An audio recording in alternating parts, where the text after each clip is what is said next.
So, ayan, good morning mga kaparikoy ko dyan. Ayan po ay isang port po dito po sa Sibulan, Negros Oriental. Umaga po yan kasi syempre maaga kami. 4:30 AM, hindi namin naabutan yung first trip ng Paliluan, Sibulan, Puerto Liloan. So, ayan, nahuli kami kaya naghihintay na naman kami dyan ng alis ng fast craft na 6 AM. So, ayan. Yan po ay isang ticketing office po or yung pagbumili ka ng ticket para biyahe Paliluan po. So, ayan. So, while waiting, ayan, chika-chika muna si Parikoy dyan. Ayan. Kasi, 6 AM pa. Tapos, dumating kami dyan. 4:30 na. So, mga isang oras din kami naghintay. Kaya, naabutan kami ng, pagsikat ng araw dyan. Tapos, syempre, si ma'am, ayan, seryoso naman siya. Yung kapatid ko na si Sister Red, alam niyo sa totoo lang, first time ko talagang pupunta ng Cebu. Ayan, first time ko talaga yan, na makaapak ng Cebu. Ayan, meron lang namang importante na pakay po yung aking kapatid na sinamahan ko din at para makapunta naman ako ng Cebu.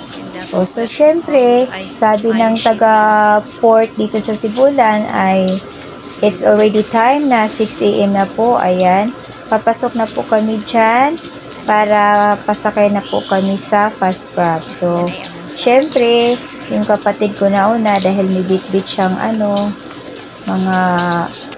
mga kailangan niyang bitbitin. Ako naman, ayan, video naman tayo sa paligid. Ayan, dyan namang area na yan yung yung birds.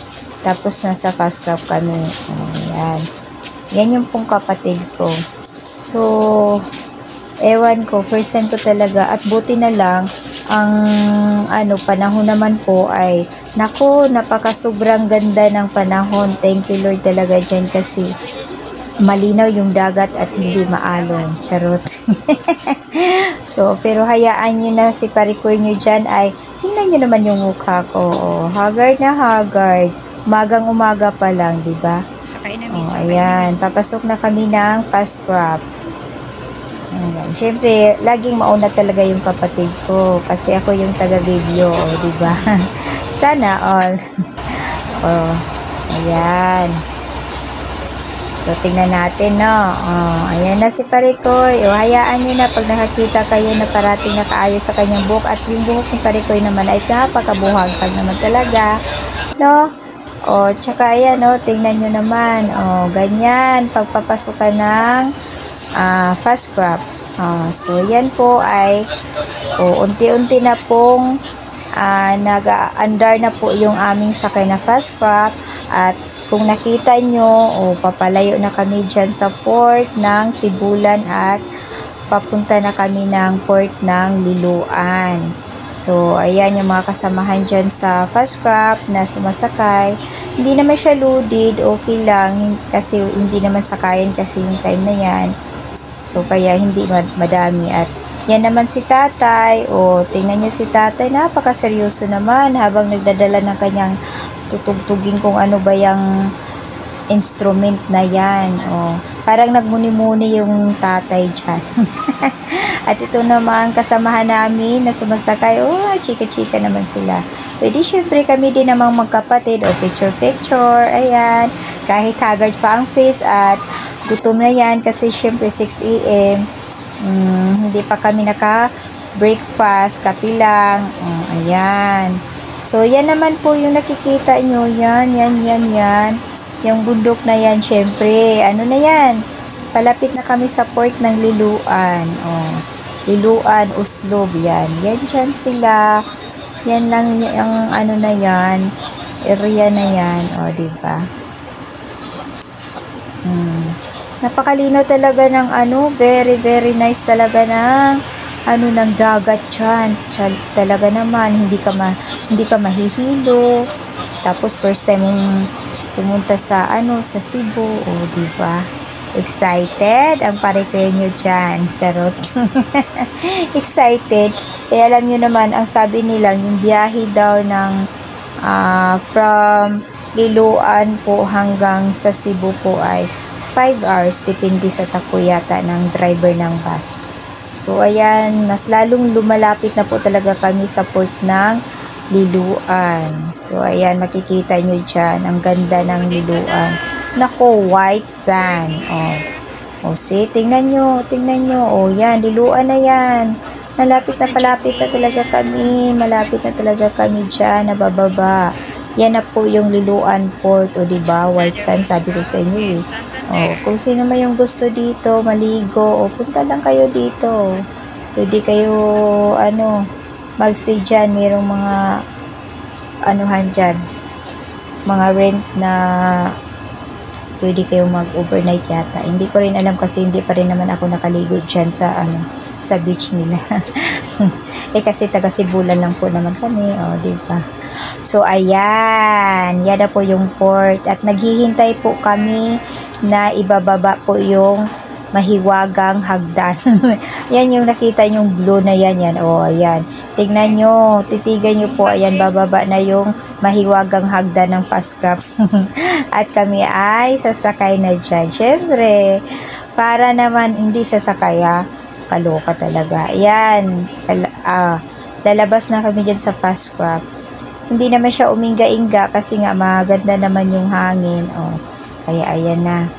Pinauna namin si tatay kasi si tatay may instrument. O, dala-dala ni tatay yung instrument niya. Kaya ganda-ganda naman. So, ayan na. O, papaalis na kami, syempre.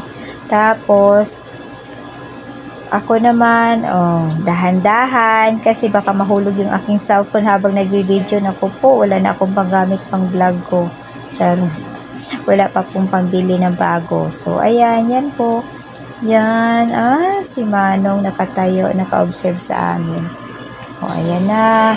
Lalakad na kami at yan na po yung kagandahan ng port ng Liloan Port. O, diba? Tapos, syempre, bago kami sumakay ng series or bus, kakain muna kami. Kasi pag, alam nyo, pag daong nyo sa Liloan Port po, meron na po talaga silang kantin na dyan. Pwede kang mag-order ng masasarap na kagaya niyan. Tulingan na mainit yung sabaw. Siyempre, pagkatapos na mag-order, kain na. Ayan, sobrang init. Basta bilisan ng kain kasi wala kaming sariling sasakyan. Kailangan talaga namin na bilisan yung pagkain dahil magbabiyahe pa kami ng 5 hours papunta ng Cebu from Liloan. Ayan, kaya ayan, chika-chika konti. Ayan, kain kami magkapatid. Siyempre, ang sister ayan, tignan nyo lang. Chubo-chubo daw, chubo-chubo. Hayaan nyo na kasi yung kung ano yung mga pinagdaldaldal dyan ni Parikoy nyo, habang kumakain. Pero alam nyo talaga, mainit talaga yung sabaw na yan. Sobrang init at sobrang sarap talaga. Yung galing ka sa biyahe, tapos, hihigop ka ng sabaw na mainit. Ay, talaga naman po, talagang mawala yung, yung lamig ng iyong sikmura. So, syempre, yung kapatid ko, siya din, tingnan nyo naman, yung sabaw. Makikita nyo kung titigan nyo na mabuti yung, yung cup, yung sabaw niya. Musok-usok pa sa init. Diba? Masarap naman talaga pag umaga may sabaw. Hindi yung kape yung inuman. Yan. Tsaka hindi kami nagsusoft drinks kasi maaga pa, kaya ang partner namin dyan pagkatapos namin kumain tubig kailangan, hindi yung soft drinks. Syempre patingin-tingin po yung kapatid ko kasi diba? So yan po yung support po nila.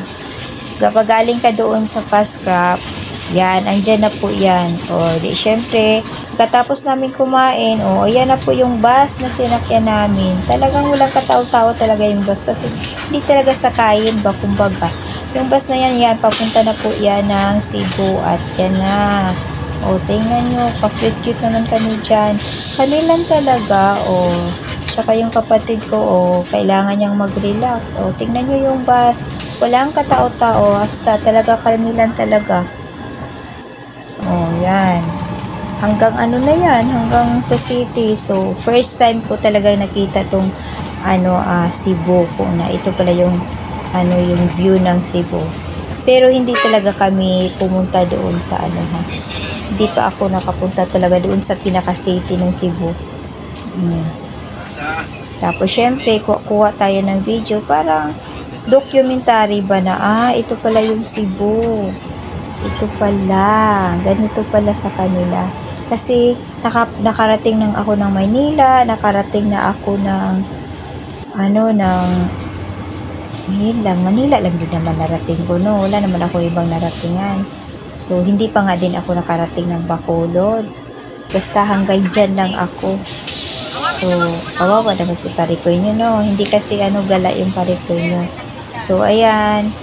Yan na po pala yung Cebu. So, syempre, observe tayo. Yung mga sumasakay, bumababa, ganyan. Parang Manila lang din pala. Parang Manila, pero mas malaki talaga yung Manila. Hindi ka naman pala malilito. So, first time ko din na nakita yung unang bridge sa Cebu, yung mismo na sa proper ka na, tsaka first time ko nakita yung sila yung overpass. Ayan. Okay, ganito pala. Parang parang okay lang. Ito pala yung Cebu. First time. Ayan, tsaka first time ko din dyan na nakabili ako na yung talagang hihinto yung bus sa sa may car, yung bilihan ng mga chicharon na special nila, ganun. Ay, ang sarap talaga, ganito talaga na. Tsaka, ito pala yung lugar ng car, charot. Ito pala yun. Ayan, traffic din konti pag may time. So, may traffic din. So, yan na po yung bridge. Ayan, yan. First time kong nakita. Okay. Meron palang ganito din sa sa Cebu. Kasi sa Manila nakikita ko mga ganyan. Pag pumunta ka ng Guadalupe, ganyan. Yung mga ganyang matataas na bridge sa may Balintawak. Pag umikot ka dun sa Maynila, dun lang talaga ako na nakakita. First time ko nakita dito sa Cebu. Pero yung magandang tulay sa Cebu, never ko pang napuntahan. Malay mo, balang araw. Charot. So, andyan na po kami sa terminal ng Ceres. So, ito pala yung terminal ng Ceres. Malaki po siya. At ang daming bus po talaga na nakahilera. Diyan po kayo bibili ng ticket. Kung papunta kayo ng South, North, at kung saan man. Charot. Basta yan po yung terminal ng bus sa Cebu. So, syempre, bago kami pumunta doon sa dapat naming puntahan, kami dumaan muna doon sa Jollibee at kumain kasi lunch time na yan, mga 11. Diba? Syempre, yan naman talaga madali natin. Kain-kain tayo sa Jollibee. Halika na dito.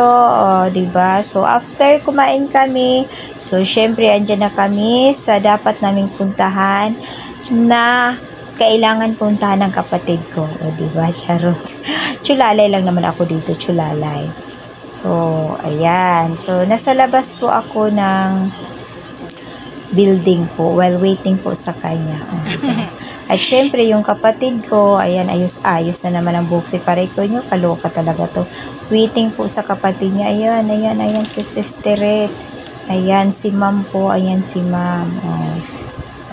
Syempre, hintay pa rin ako ni ma'am kasi ayan, meron na naman siyang another na naman na kakontak na naman kasi nga busy si ma'am. So ako naman, syempre, ako dyan sa kanya, laging nasa likod lang po. Ayan, kumbaga chulalay. Chulalay si Parikoy. Ayan, bit-bit na naman si ma'am. Diba? Ganyan lang ang buhay. So, syempre, pagkatapos niyan, hindi mabuo o hindi kumpleto yung pagpunta namin dyan sa Cebu kung hindi ako idaan ng kapatid ko doon kay Nino. So, pumunta kami ng church, ng Santo Niño Church. First time po talaga. So, ayan, nagdasal kami dyan. Nagsindi po ako ng candle. Ayan.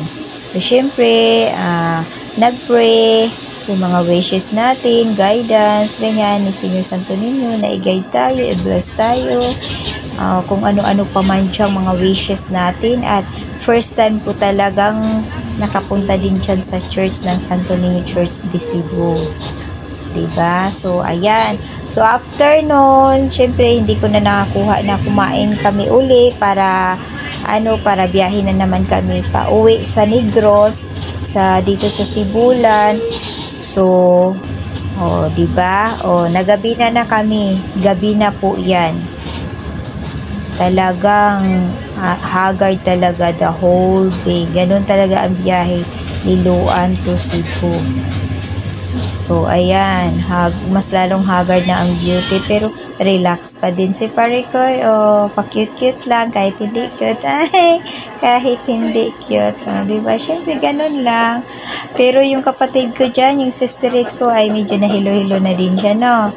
So, ayan na po. Dumating na po tayo sa Bato. Kasi, hindi kami nakaabot sa 10:30 PM na alis ng fast crop doon sa Liloan, yung sinakyan namin ng morning. So, dito na kami nakaabot sa Bato na